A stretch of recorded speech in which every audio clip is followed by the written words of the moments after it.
In August, St. Francis Animal Center held a special free adoption event. 135 dogs and cats found new homes.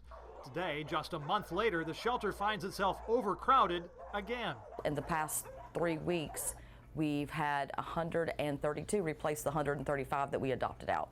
And we actually had a few turned in this morning, so we're back up to 297 in-house.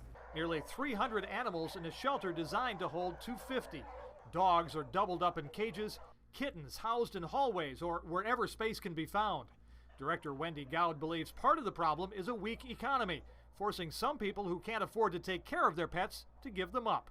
I think the other problem is that we do not have a spay-neuter ordinance in this area. So the shelter has just begun another week-long special offering adoptions for 75% off the usual price. They would hold another free event, but the nonprofit shelter can't afford to lose any more revenue. This little girl is 8 weeks old, and soon she should find a new home. But often it's the older dogs that have a harder time finding a new family.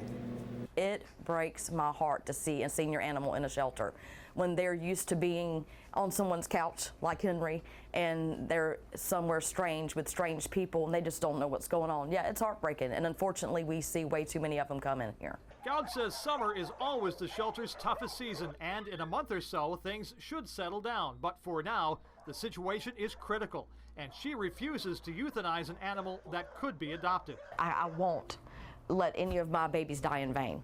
I'm not going to do it. But if they don't get help from the community, she says there's only so much the shelter can do. In Georgetown, Joel Allen, WPDE, News Channel 15.